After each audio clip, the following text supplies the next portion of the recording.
Greetings there, travelers. Welcome back to the Inn of the Seven Dice. Come on inside and get out of that rain. I tell you, travelers, if it's not snowing, it's damn raining. I got all this brand new patio equipment and I don't even feel like I can use it. It's damn frustrating, I'll tell you that much. Anyways, Wingarm's right over there waiting for you.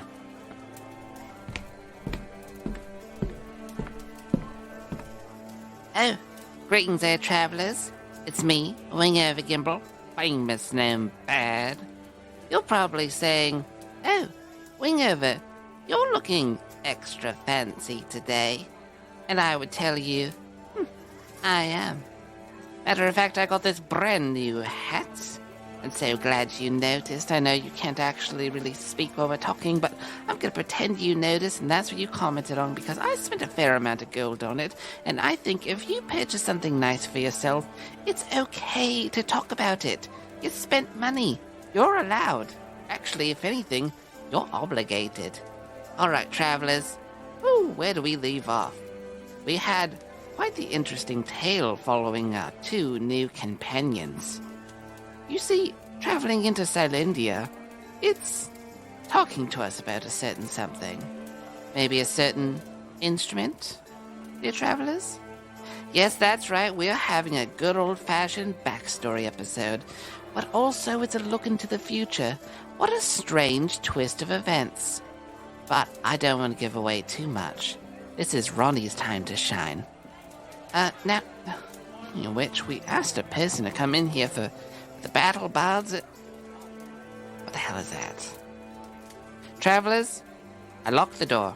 They're not allowed in. You're probably wondering, but Wingover, what was it? Nope. They're not coming in. Not happening. Go over to battlebards.com. Amazing sound effects, fantastic music, all sorts of wonderful things. They have Gnome Revelry, which takes me back to my glory days back in Bardic College. All sorts of wonderful music from the gnomish people. They have all sorts of explosions. You have spaceships. They have all sorts of amazing things going on. Head on over to battlebards.com for those fantastic sound effects. And I refuse to let that intern in here. I will not speak of what they are. I refuse. The door is locked. That's right, Michael. No patrons are coming in. Anyways, travelers, we do not have any fan mail today. A little bit sad. But if you feel like sending us in some, head on over to the iTunes, leave us one of those good reviews, talk to us, or head on over to the Twitter. Send us a message at Ballad7Dice, or we even have the Podchaser, where you can leave a review on there if you'd like. It's a lot easier than iTunes. Alright, travelers, I don't want to yap your ear off any longer than I have to. So I present to you the Ballad of Sylindia, Part 2.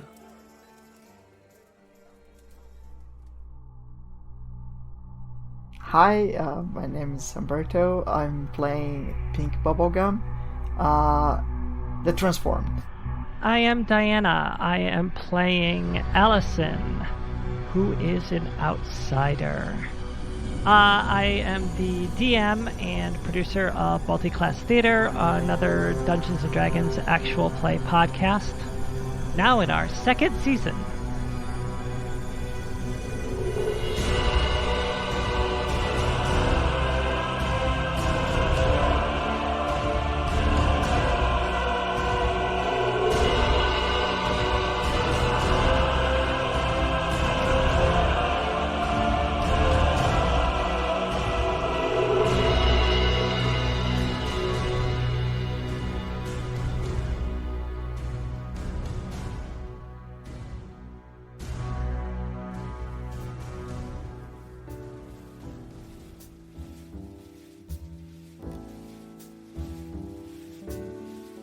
All right, last time our two heroes had just went to school, dealt with, classic teenage woes like your body is acting weird, it's hard to fit in, and you're being attacked by people who are obsessed with the economy. Classic teenage things. After defeating the capitalism and tax boy, you went off and had a pretty solid heart-to-heart while you're wandering through the streets of Sylindia, and as night slowly started to creep in, you felt the call, this drum echoing through your mind more and more and more to the point where it was physically affecting you. You were feeling the vibrations through your body, drawing you back to this school. And seeing that Tax Boy had turned this whole classroom completely into gold, you felt as the structural integrity of the floor gave way and you fell, falling, plummeting into this darkness, and the drums were getting louder and louder, affecting your powers as you fell. And while you're falling through this darkness, you're looking over at each other, just catching glimpses as this bioluminescent moss is splattered here and there on the walls of this strange tunnel.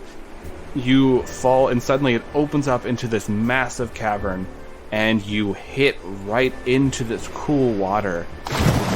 And the drums quiet down a little bit, and you feel like you've gained control of yourselves once more.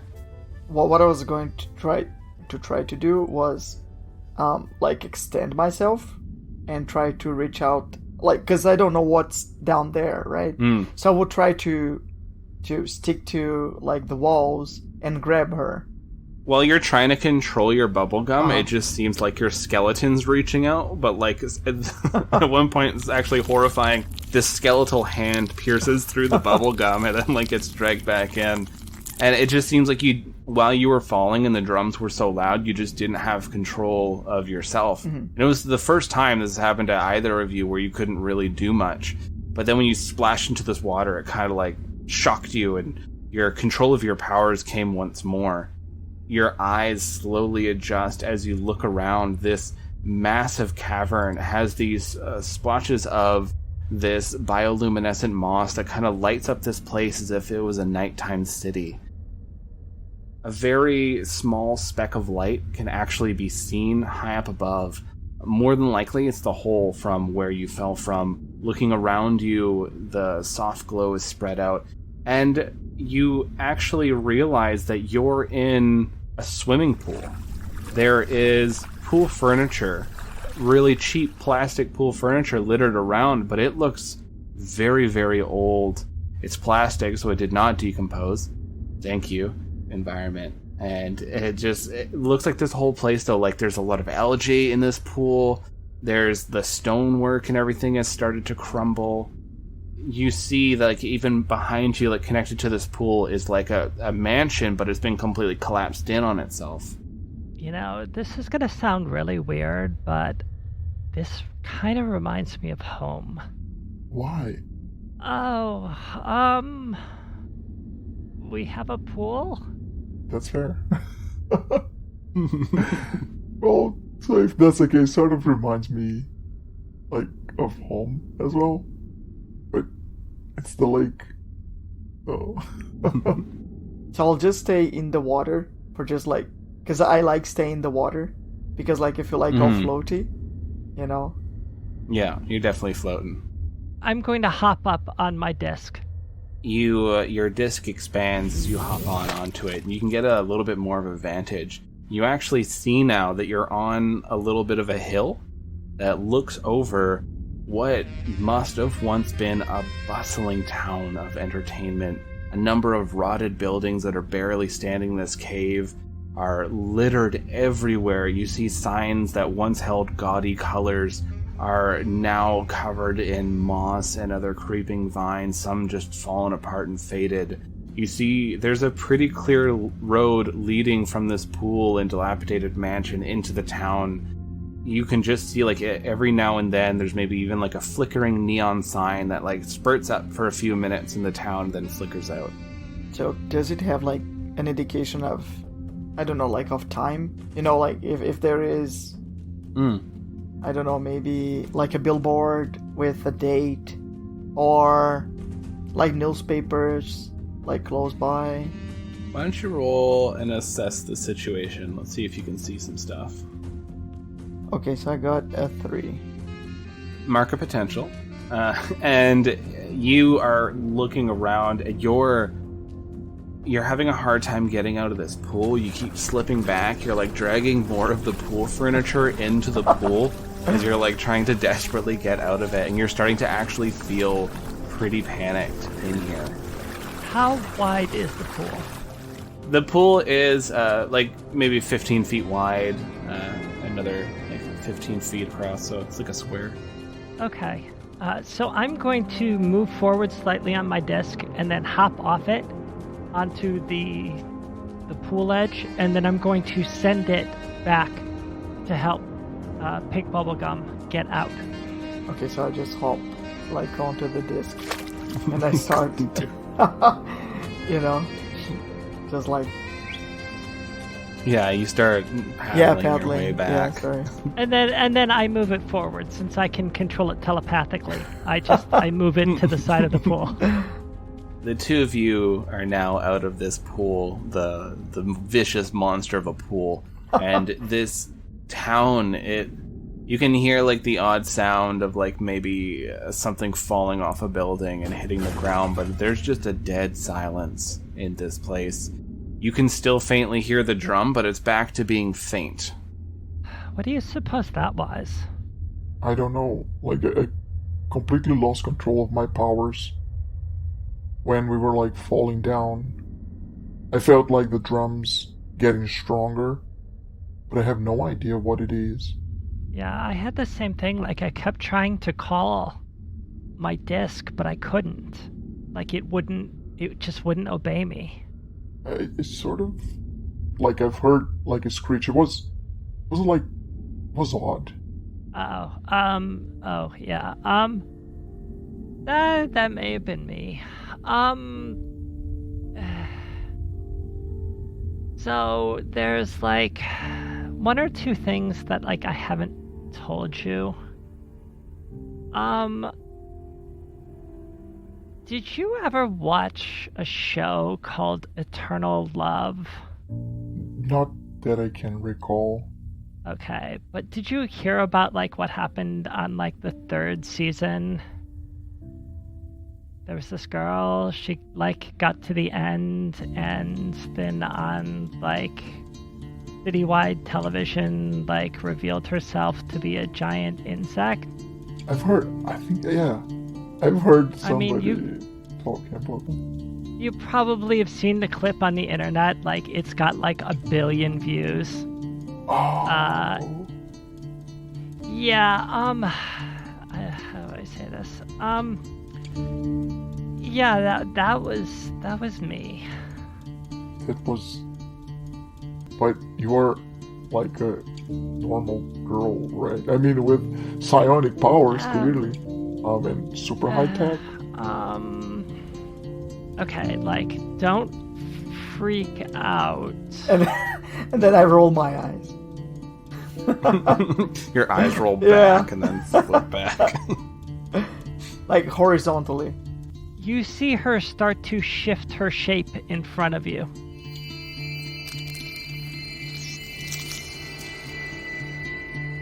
And the tall girl turns into an even taller insectoid with antennae and clacking mandibles and praying mantis type forearms. So yeah, this is like what I really look like. It's just like chittering like Exactly. Oh, you do look strong. And Wow. that's all that matters. Thank you, BG. I appreciate that. You're still you, right? I mean... Oh yeah, I'm still me. Yeah. I'm just like, I'm like silly and goofy and, but like Like a... I kind of got this whole other thing going on. I don't see any issues, like at all. I'll keep liking the way you are. I don't mind. I mean, look at me. You see her eyes begin to tear. And though you've never seen a bug cry before, you have now. Oh, I tried to get does it have like a towel or something? I mean, because we are like on a... Oh, yeah. We'll say there's some rotted towels and stuff. Oh, no, I want one that's not like rotten. like a semi-clean. You know what? Let's see. Yeah, there's one. It was sprayed with one of those infomercial sprays, and it somehow has remained perfect condition this entire time. Okay, I grab that one and then just give it to her, like to her claw. Stretch your arm. Stretch my arm. It's okay. And she takes it in her little pincer claws and like dabs at her eyes very daintily for such a massive bug.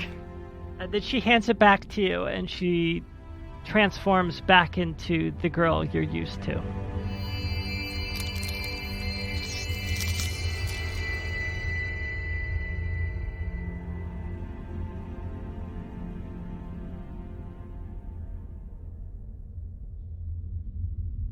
Now let's investigate this.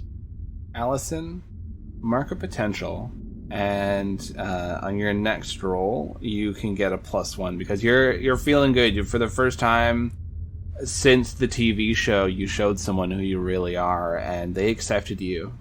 Yay. Are two involuntarily teenagers. Do you walk into this dilapidated town? I think we should investigate. Yeah.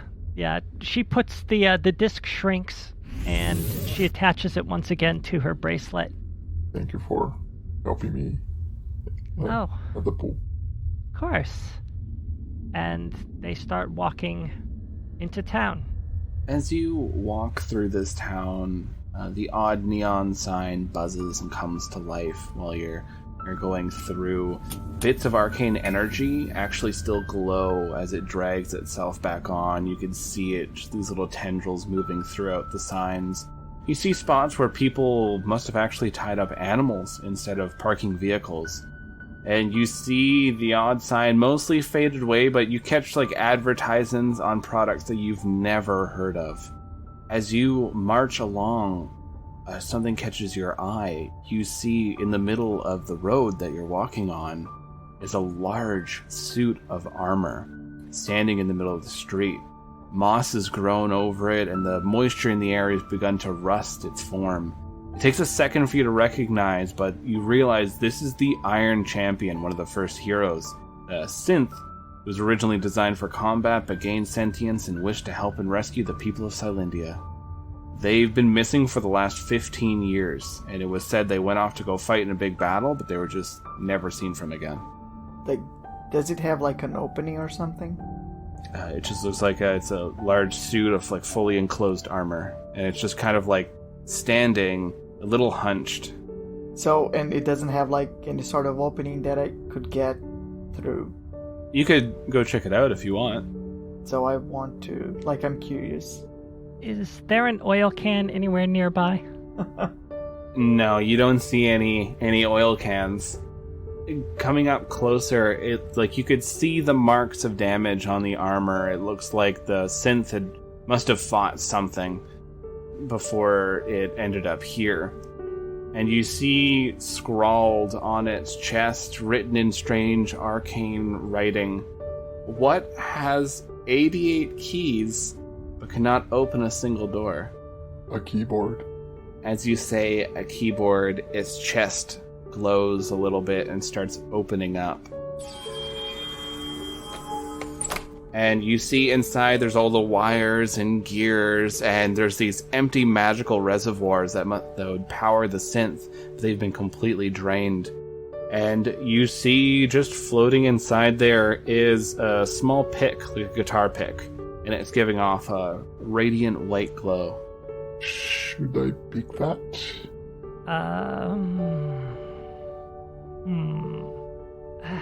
I don't know. I was wondering if I could somehow... Can I do, like, whatever the equivalent of an investigation check is to determine, So that'd be like an assess the situation. Yeah, can I assess the situation to determine whether it's possible to repair the synth? Roll a plus on your superior. Remember, you get the +1 from when you were talking to Pink Bubblegum. 9. So on a 7 to 9, you can ask one question. What here can I use to whatever you want to do. What here's the biggest threat? What here's the greatest danger? Who here's the most vulnerable to me? How can we best end this quickly? So I guess you could say, what here can I use to... You want to, like, resurface this armor? Yes.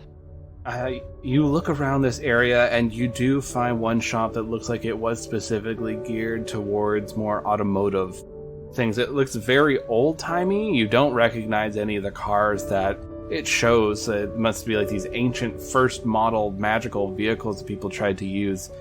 But you do find there is some stuff in there to work on these machines, so you might be able to use something in there to help you out. Okay, and I'd also like to use my alien tech skill. Sure. To try to improvise something to, I guess, restart this armor or bring it back. You find that there's like the tiniest amount of arcane energy in one of these batteries. And you bring it over, and Pink Bubblegum, you're watching as Allison is just deftly working, quickly taking some pieces out, replacing them, and hooking up this battery so it's kind of like sticking out of the chest. And do either of you take that pick? I don't. Am I drawn to it? You know, like, is it something that it would, like... You're not drawn to it. It looks like it might be magical in nature, but that's about all you know.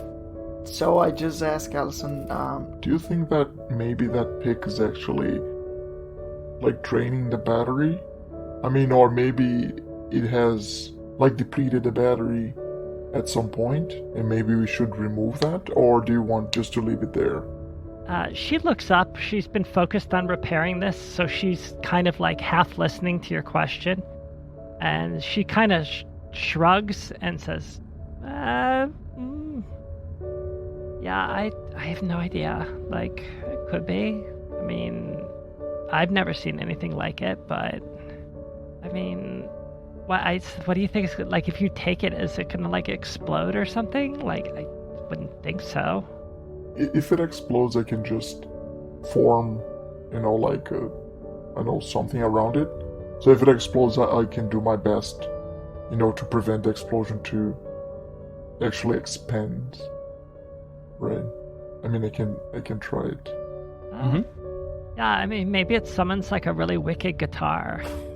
you know, like, girls like guys who play guitar. Something to think about. That's true. so I just reach out and I sort of like form, like generate, I don't know, like an orb around like the pick. Make a bubble out of your bubble gum. And then I just pull it. Yeah, it seems fine. Like when you get like a little bit of like energy coming from it, like kind of rippling through you, kind of like if like you had your hand on one of those static orb things that makes your hair go on end. But like that's about it. Like you feel okay. Allison, you just finish working on this machine, and it begins to power up faintly. You watch the eyes start to slowly spark, and you hear this sound of something turning on. Heroes. Hello? Why are you here? Like, I don't know. We, like, fell through the ground. I don't even know where here is. Be careful. Where are we? We are at the beginning. Beginning of what? Okay, yeah, that's not cryptic. Are you okay? What happened to you? My energy was running low, and I showed up here. I was drawn to here. Yeah, but you look like you were in a fight. Yes. I had just fought Tyrannosaurus David. Oh. I don't think I've seen that vid. Yeah. I mean, when did you, like, turn off? When did your batteries run out? You could hear like the sound of like the machine humming. I turned down at 3051, December 25th. How long? So you know that's pretty much, it's like maybe 15 and a half years ago, around the time when they went missing. So we just solved one mystery. Can you make it out of here? Like, are you able to fly? I don't know if you do fly. I confess you're like a little bit before my time. But like my dad was a huge fan. Scanning. And you see it's like you see like a little beam go over it as it's looking at itself. I have received too much damage. My energy is running low. So I show him like the pick. Do you know what that is? It was inside of you. I found it. And you, like, stored inside your body? Yes. For a hero. What hero? The drum beckons. The drum beckons. And it starts powering down. I was going to ask like if I could like get his motherboard or whatever and store it. Can I do that? You can with Allison's help, because you aren't super good with technology, but seeing what Allison just did, you could probably take out the main components of this synth and take it with you. Maybe we can reactivate it, right? Because it's technically just like a machine.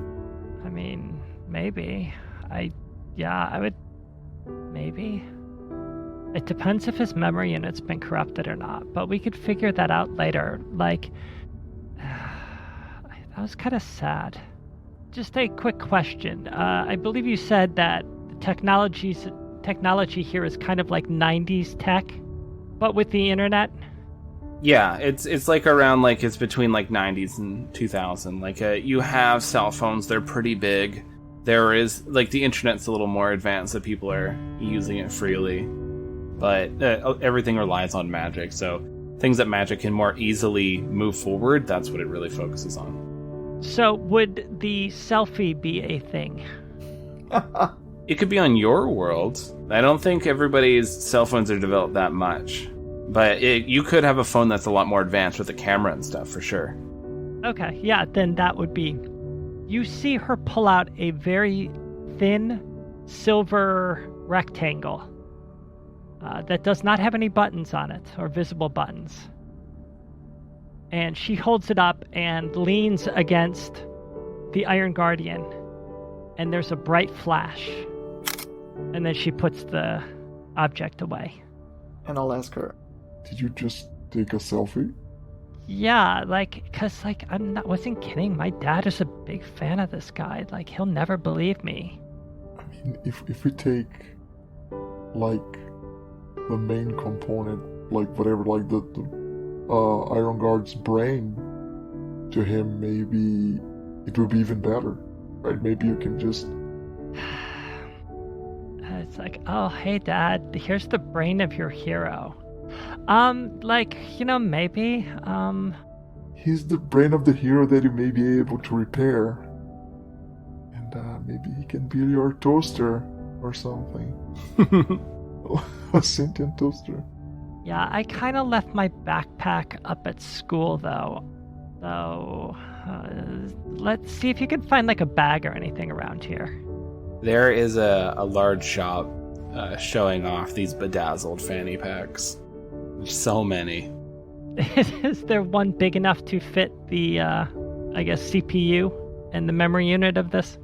Yeah, they have ones that are made for ogres, they have ones that are made for elves, like halflings, like you name it, they got a size. And for some strange reason, these fanny packs are in great condition. You, like, go to open up the door to the shop and the door completely comes off and falls. But the fanny packs look great. Okay, so she is going to take a very sparkly, silver bedazzled rhinestone fanny pack and start removing components.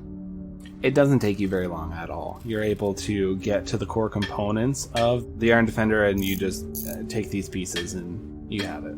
It was the Iron Defender, not Iron yeah. Guardian. My bad. No, it's Iron Guardian. I'm wrong. Okay. You take pieces of the Iron Guardian. I've written it twice here, and one of them is incorrect. Okay, fair enough. Okay, so that is what she does. So it looks like it still goes further in. Like there's a lot of spiraling roads, and the sound of the drums as you've been walking more into this town it is starting to get a little louder again. So he said he rose here 15 years ago. And that this was the beginning. Does that mean anything to you? Not at all. I mean, I asked him beginning of what, and he didn't answer me. So, I have no idea. You both hear the sounds of boots sort of scuffing as someone's walking up, they're clearly making their presence known. You recognize right away who this is. This is an anti-hero who often goes around, and they used to be a reporter, and then they just started getting more and more into this work, and the magics of Sylindia had warped their form that they now have a TV for a head, and they went by the name of the Media Maestro. And they record everything they see, and then they can play it on their face. And they walk up. They have this this black sort of leather jacket. They have these iron boots that they're walking with. They look like they're kind of decked out, like they're ready to fight, but their hands are in their pockets. Looking over at you, their face turns to static, and then a little clip of this troll woman. She's looks like a newscaster sitting behind a desk, and she looks up and says, "Would you like to know more?" Just real quick question. Does the Media Maestro also have a fedora on their head with a little press? Oh, they do now. Okay. Oh, I do want to know more. Do I recognize him as an anti-hero? Yeah, you know that they play outside the bounds of society. They don't always listen to the rules. They don't always work with the heroes. No, I mean, do I know him specifically? Can I recall him? Yeah. Sorry, yeah, yeah, you would have been taught about the Media Maestro. Okay. So I'm sort of defensive, and I'm I just whisper to Allison If he does something, if he makes a move, I'm just going to fry his circuits. Okay, that's a good plan B. So she just quickly pulls out her phone again and snaps a picture, and then puts it away. You quickly look at the photo, to make sure it took, and that somehow they had posed. And then you never saw them move. I did like the peace sign. Yeah. Tell us more, Magic Box. Their face fizzes and the channels flip.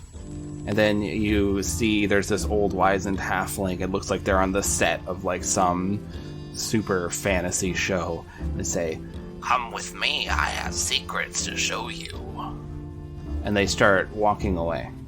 Yeah, I just followed Media Maestro.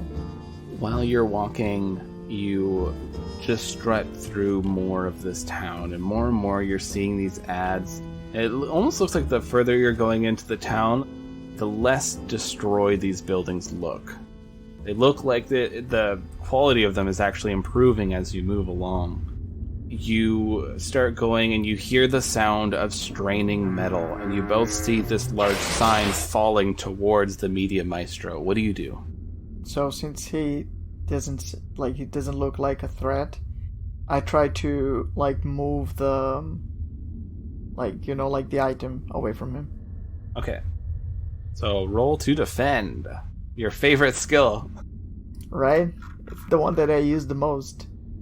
So I got a 9. You quickly go to try to catch this thing, and unfortunately the sign then comes more towards you, and it hits right onto you. Mark a condition: insecure, hopeless, guilty, afraid, or angry, as the sign kind of falls down on you, and it hurts. I think I'll be angry, just because, I shouldn't be helping, supervillains.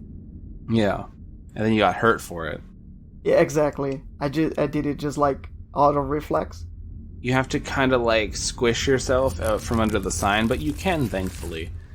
As all three of you turn around and look at the sign, the Media Maestro flicks their channels, and it's this cowboy, and it says, "Thanks, partner." And you look down at the sign, and the sign says, Welcome to Geldsvar, the last true town. Have you ever heard of this city? The first time I heard, I hear of it. Have you ever heard of Geldspar? Like, she just shrugs. Yeah, this is not a name that's thrown around. The channels flick once more, and the media maestro says, you see there's this reporter, and they say, some secrets are often buried, but we're here to figure it out. So start talking. They lead you into this building where all that had happened. And you, coming into this place, you see scrawlings all over the wall. Calculations of the highest gross profits, ways to save money based on changes to infrastructure, and constant quotes about free market competition-driven sales. And on the ground, you see a golden mask with a dollar billed, the glasses over it. You recognize it as the capitalist's old mask back when they were a hero. And you see Media Maestro crouches down near the mask and looks up at you. Their face scrambles again with static, and now it becomes this, like, undead who's, like, lurching. And it says, would you like to hear a story? Sure. That's why we followed him. Or you.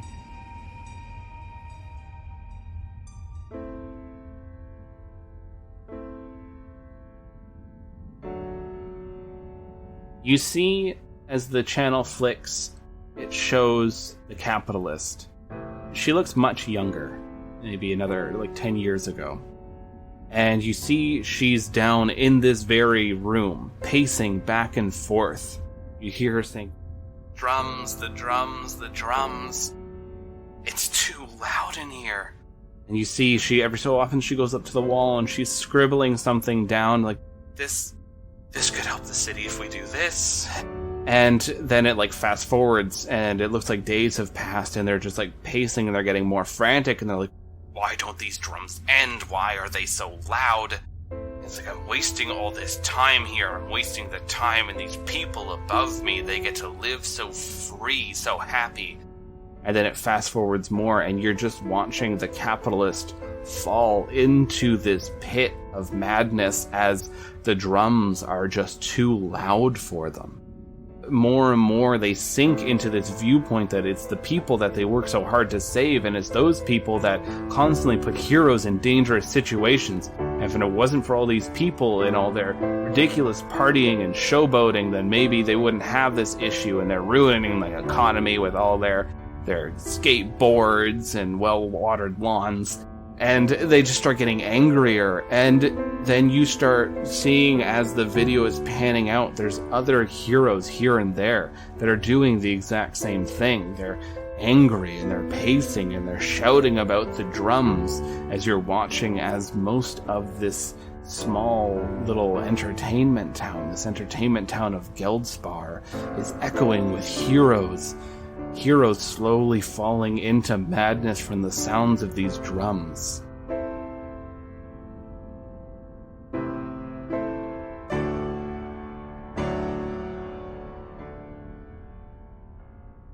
And then it cuts. And then it goes to what looks like this, your classic neckbeard elf, if an elf could grow a neckbeard. And they say, well, actually, it looks like there is some bad to this story.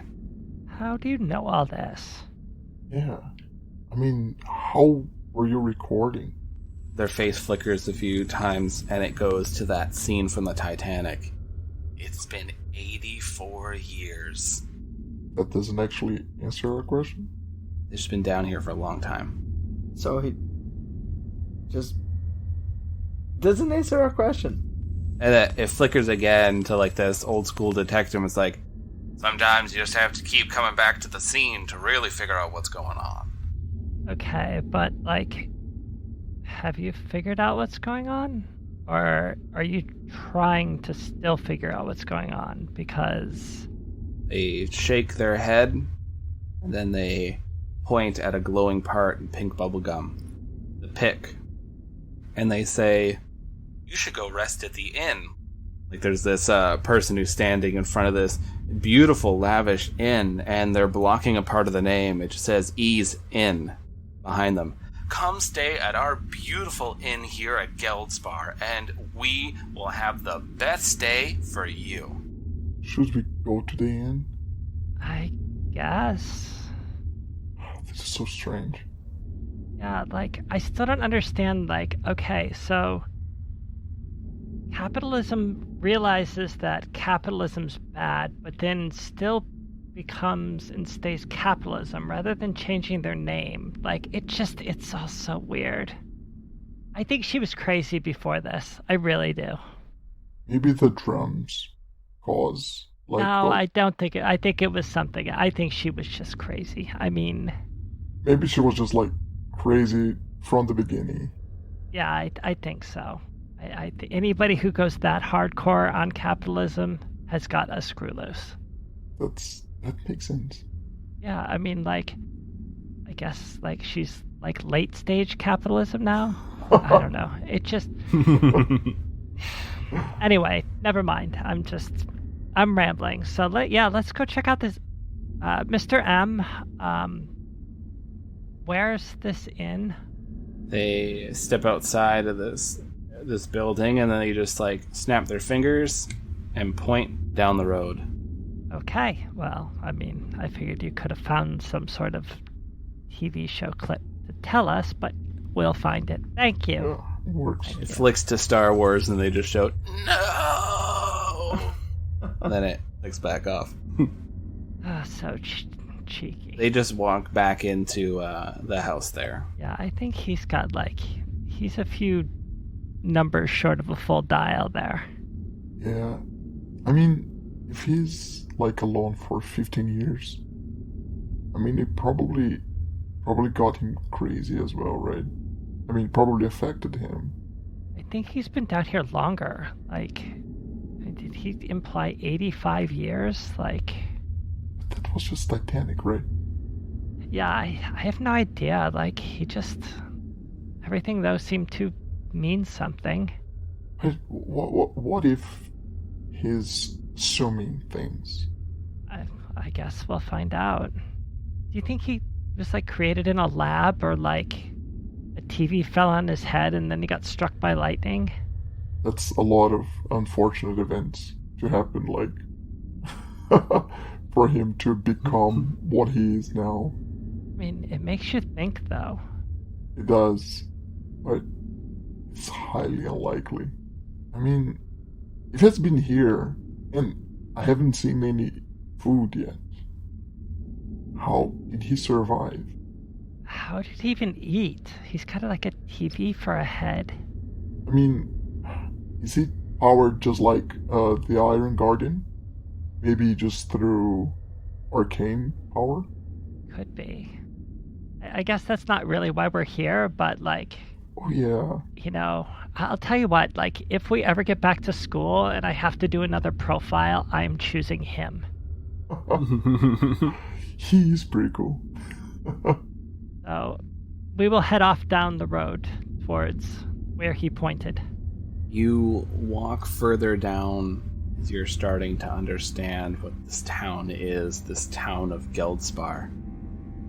You see signs where there's little help wanted. Now that the things are becoming a lot more clear as you're walking, you see even some grass is starting to grow as you're going in. And you're seeing that it looks like this place was really put together by so many different cultures, so many different groups came here to make this town.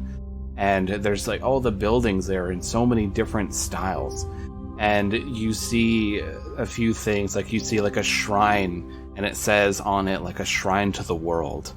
And there's just so many names scrawled into this massive shrine, just constantly everywhere. There is a number of flowers growing around it, and it just seems to radiate a positive energy.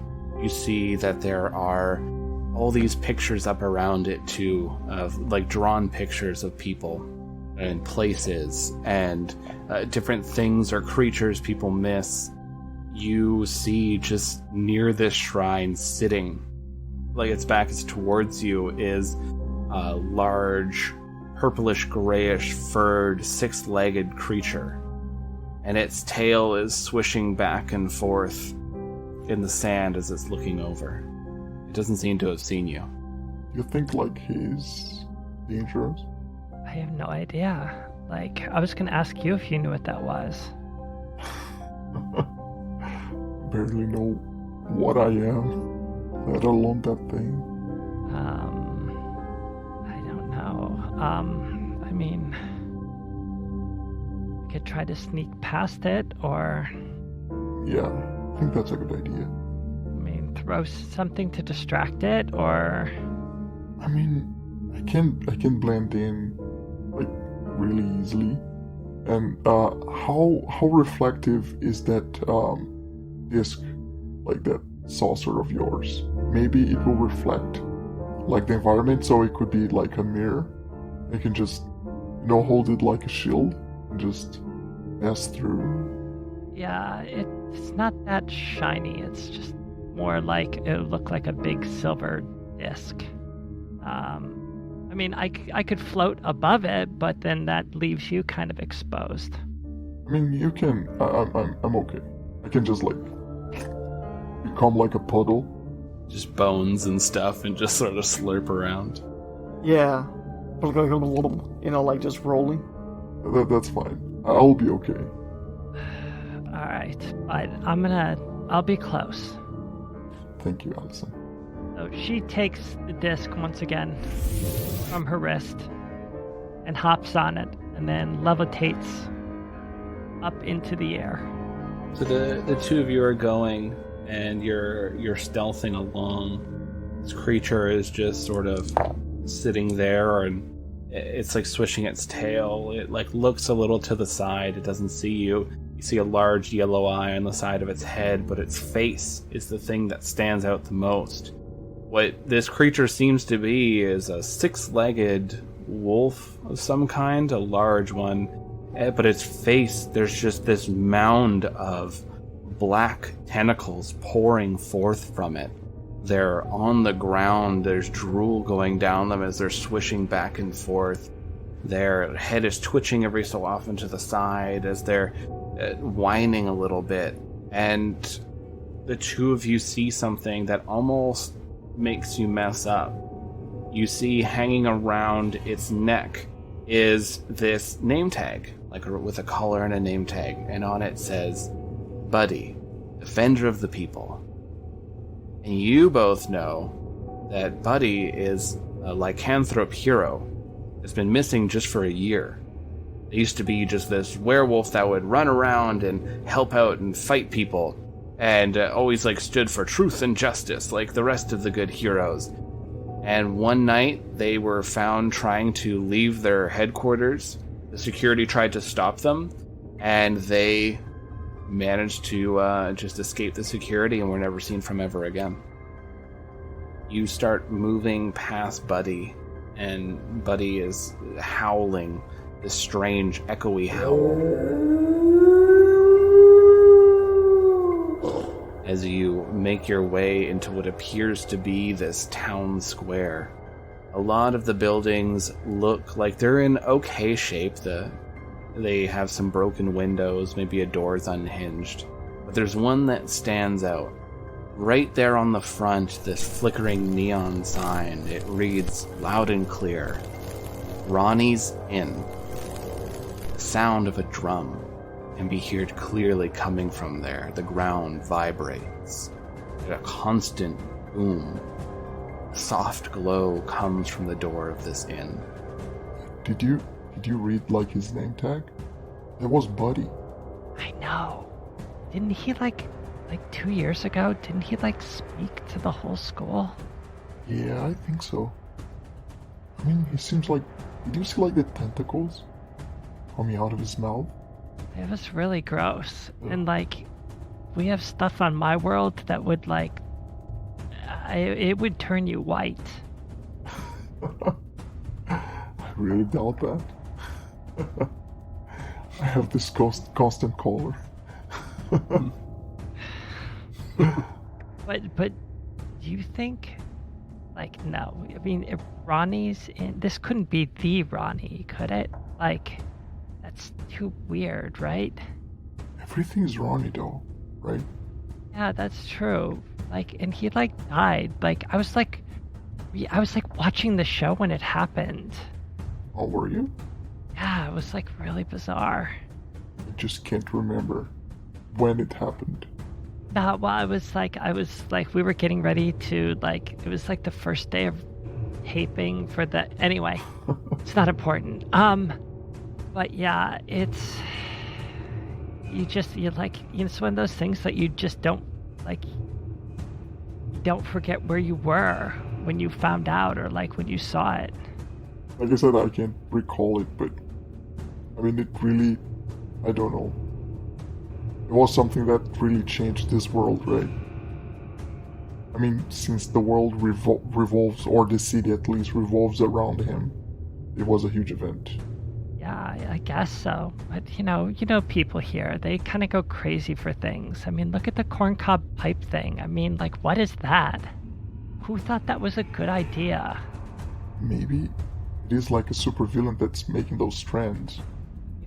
You think that? You think there's, like, some corporation that's, like, coming up with trends and then, like, trying to get people and manipulate them through advertising? I mean, that's, like, so evil. It is very evil. Yeah. You hear that, Earth? They probably destroyed the environment too. Oh my god, yeah. Maybe that's what happened to, like, everything outside the city. Yeah. Sort of makes sense, right? So, should we go in? Am I feeling, like, drawn to Ronnie's Inn? You both feel like it's somewhere you want to go. The drum is... It's tempting, right? Like, when you hear the drum, it feels good. It feels energizing. It feels like, I want this. Often whenever you hear it. And the louder it gets, the louder that voice is.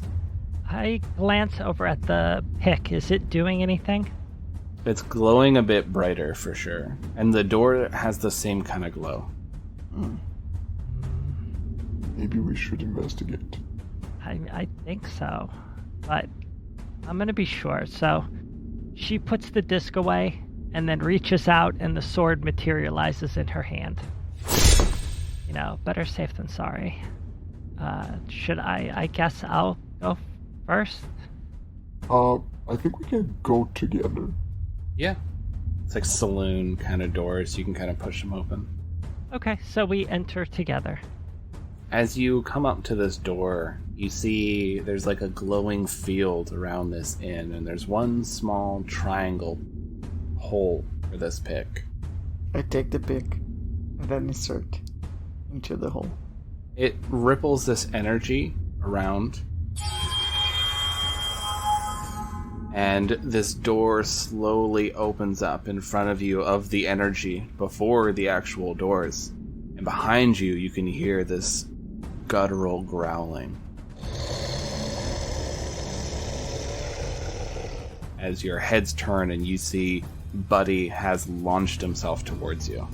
Can I try to push Allison, like, away? Like into the inn, or where would you like to push Allison? No, just away from... Because he's bouncing at us, right? Yeah, he's coming from like the way you came. Okay. And you're standing in front of the inn. Okay, oh, yeah, so I just, like, say... Allison, let's get inside and... I mean, I don't think we're a match for that thing. It's in mid-leap when we turn around? Yeah. Okay. Also, first, when you finish that, in my head, I totally heard roll for initiative. But Allison drops down to one knee and braces the sword against the ground and points the blade upwards towards the leaping Buddy. Okay. Roll for directly engaging a threat. Like they did with the horses. Like the pikemen did with the horses, yeah. Yep. 10. All right, on a 10 plus, pick 2. Resist or avoid their blows. Take something from them. Create an opportunity for your allies, or impress, surprise, or frighten the opposition. I'm going to choose create an opportunity and surprise. So you have this sword ready, and as the wolf comes down, Buddy falls onto the sword and yelps, and quickly rolls away. But before they roll away, their tentacles slap onto you, and you get filled with images of this creature just devouring you, devouring Pink Bubblegum, destroying the city, as Buddy just grows larger and larger and becomes this monstrosity of tentacles and teeth. And you gain the condition Afraid. And now the Buddy rolls away and they're on their side, and you see some of this yellowish ichor leaking out of them, and it smells of rotting vegetation. No. Come on, Allison. You can drag Allison back in if you wanted. It would be up to you. I just grab her like around her waist, and I don't pull her like in a strong, like, you know, but I was just like sort of like leading her. Come on. I don't think we should be battling that thing. She doesn't resist. She doesn't fight you. She goes with you. Both of you back up and stumble into the inn as the wall of light closes as Buddy slams into it again and again and again. And they just start pacing back and forth in front of this inn. As you take a look around, you see that inside this inn, you see that there is purple lighting everywhere. There's this little low roll of fog that's coming in. You see black and white checkered floors decorated with Americana-style diner tables, and lavishly overstuffed velvet chairs are sat with them. Your eyes drift towards a bar over to the side. There's lines and lines of alcohol bottles as they vibrate, and you look over to your right where the vibrations are coming from. You see glittering in a golden suit is a person striking a large drum. Their face constantly flickers in static, ever shifting as the sequins reflect the purple light. A large set of smiling teeth are seen through a constant flickering, and the hands continue to bring the drumsticks down again and again.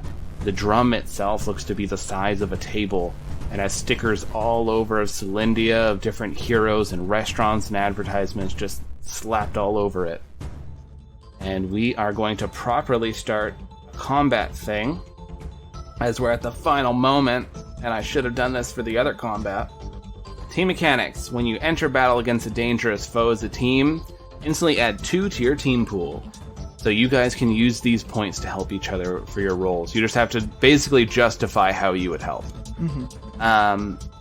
And let's start off with this. So who is the leader of the team, would you say, in this situation?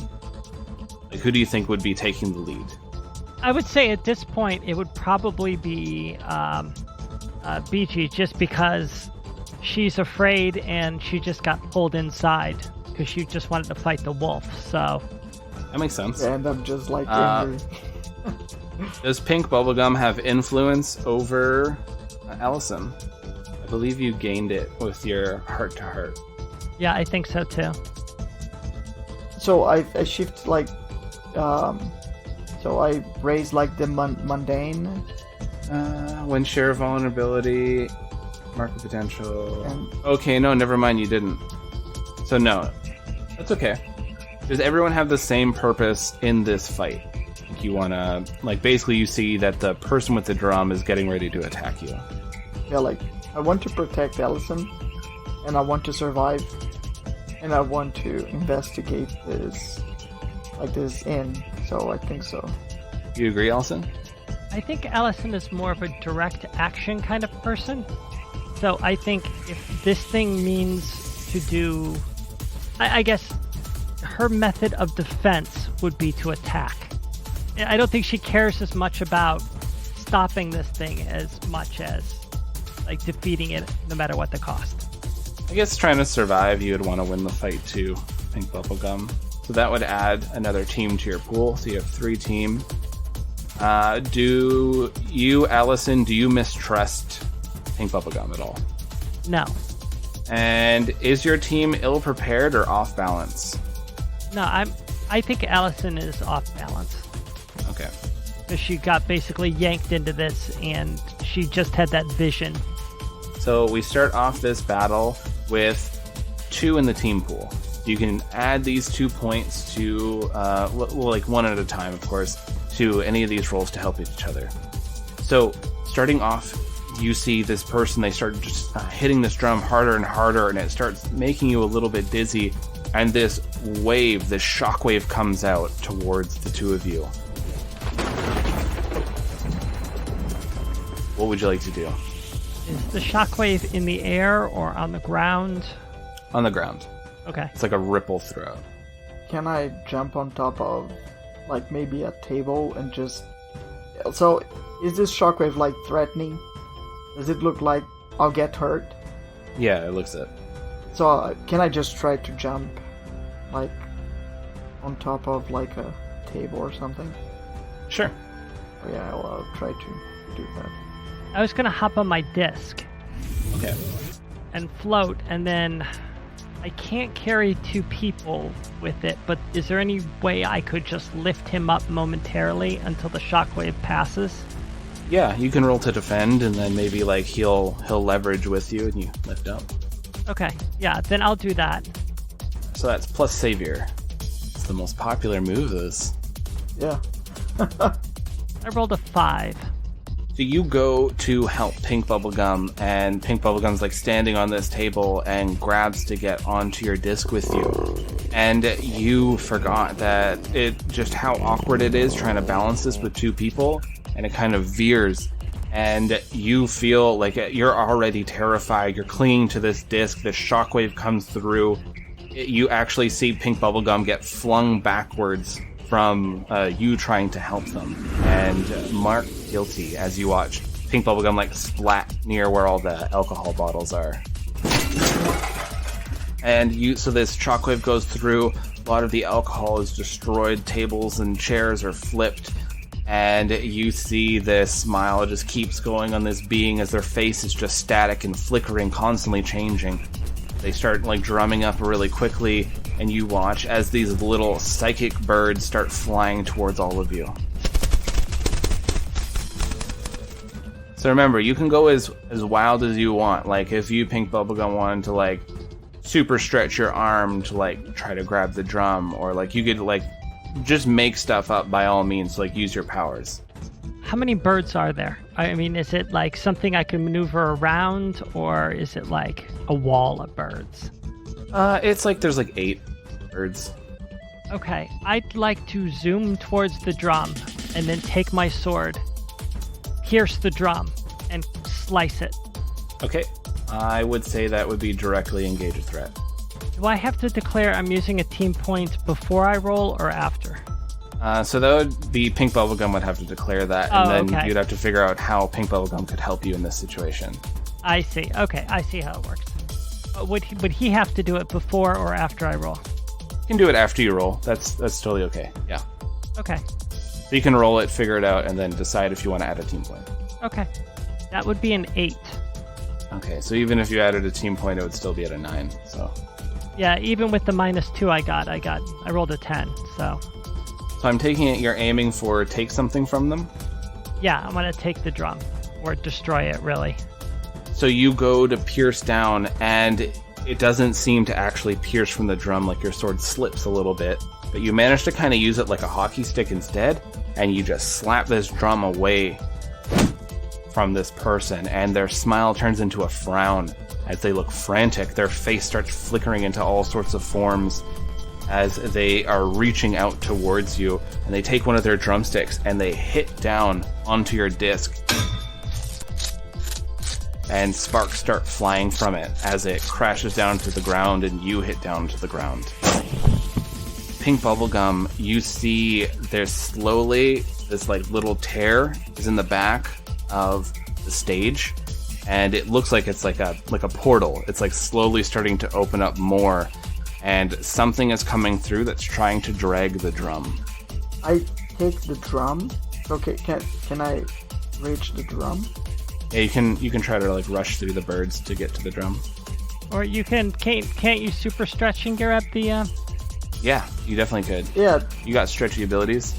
that's what I was thinking of doing. And then I would just like engulf like the drum to prevent whatever is like on the other side of that portal to get the drum. Roll to unleash your powers, plus freak. Oh yeah. So I got 12 in total. You reach through, grabbing this drum, and rip it back, and as you rip the drum away, the birds just kind of dissipate into nothingness. And you just engulf it with your whole body. It doesn't feel good being in you. It feels like everything in you is saying this is wrong. You shouldn't have this. You shouldn't even be touching this. It just feels wrong in so many ways. And now you see it too, Allison. The tear is starting to form a little bit larger at the end of the stage. And there's little wispy hands that are starting to reach out for where the drum was. Is there a jukebox in here? Yes, 100%. Does it have power? Yep. I want to try to alter the jukebox and try to change it into something to close the portal. Okay. So, I'd say unleash your powers. That's a 5.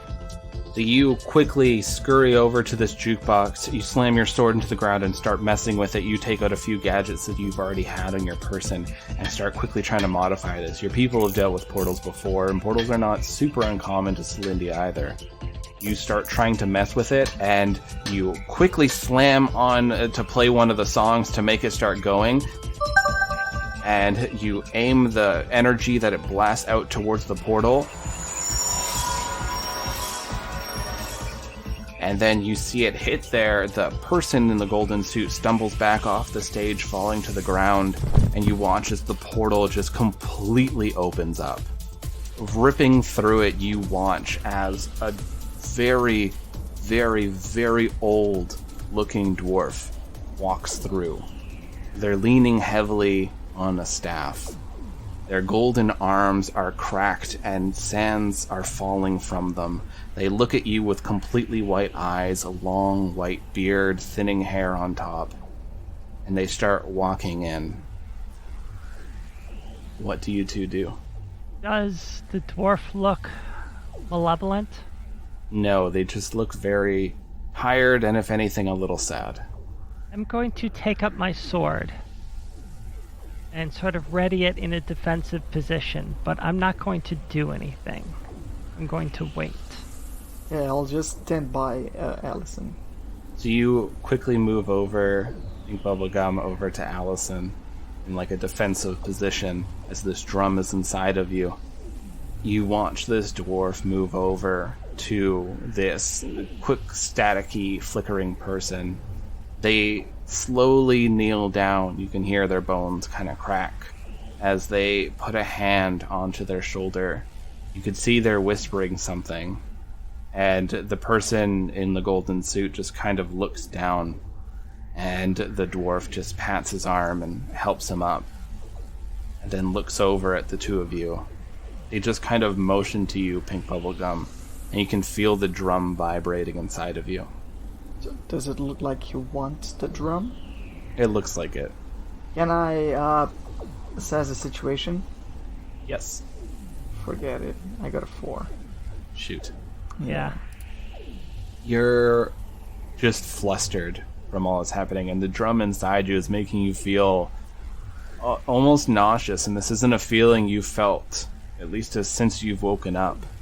And you can see flashes of Doug from Bubble and Gum, the CEO, pushing you. You feel yourself falling into this vat of pink, and you can mark insecure as you start just not understanding what's going on and feeling uneasy. And this drum inside you is just now vibrating. Do you think that if I sort of sling this drum into the portal, do you think these two creatures would leave us alone? They might. They don't seem hostile, I'll say that much. After the drum's been taken away, the other one doesn't seem hostile. They look defeated. Allison holds her sword out in front of Pink Bubblegum, sort of blocking him and also sort of as if protecting him. And she looks at the dwarf and says, "Who are you?" is someone who has the obligation to save this dead weight. And his voice echoes out. From what? From who? Like, who are you? From himself.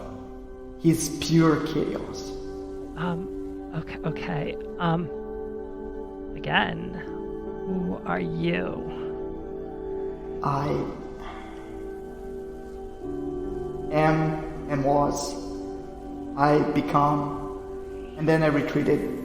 So I'm time and nothing. But I went by the name of Bordon. I still do. I mean, it has been so long. And I'm so tired. Time is a never-ending thing.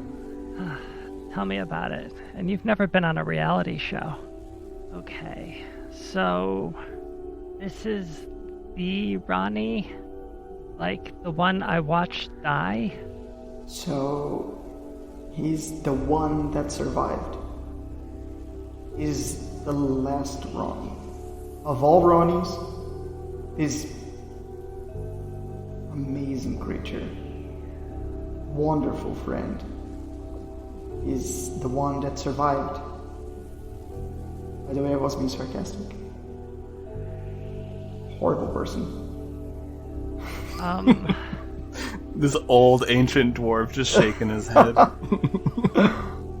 Okay, so is this like some sort of like multiverse thing and there are like Ronees all the way down?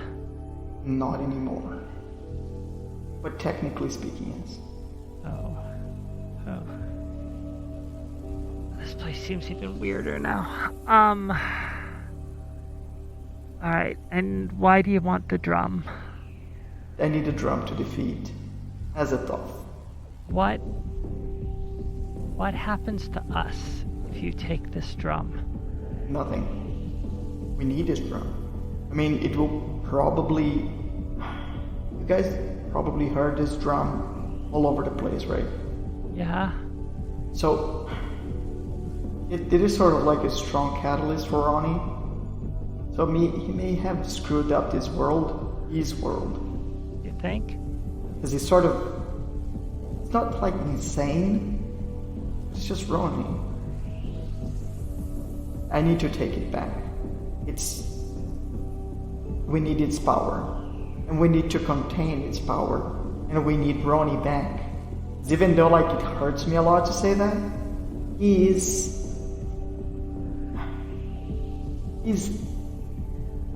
the last hope for like this, like all dimensions to not crumble. I need the drum back. Okay. We will give you the drum on one condition. I'm ready to hear it. I get to take a selfie with the two of you because nobody is going to believe this. What's a selfie? It's a picture. You'll be fine. It'll be 2 seconds. It won't hurt, I promise. Sounds good. Okay, I mean, it's a fair trade. A drum for a picture. You want in on this, BG? And then BG just, yeah, thumbs up. I mean, why not? So the four of you gather as you hold up this phone. You take a picture, and your phone starts overloading. There's something going wrong with it. Every one of your photos starts just becoming all cover albums of... No! It becomes cover albums of all Ronnie's latest things. And you're like, no. And you're going through, and then you look up, and the drum, the old dwarf, and the last Ronee are gone. And a little semblance of peace has returned back to Sylindia.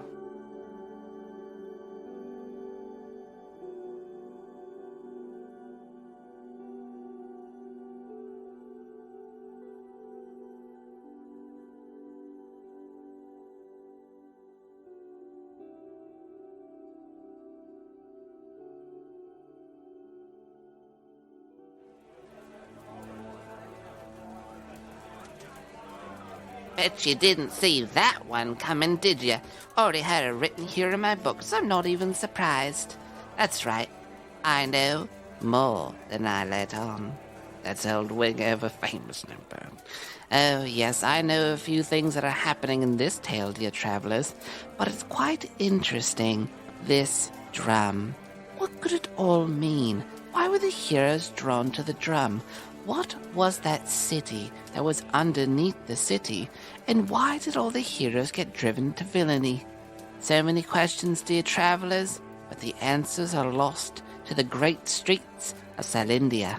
But don't worry, we're going to be joining our dear Death Shift before you know it. If you want to help support the show, travelers, head on over to our Patreon.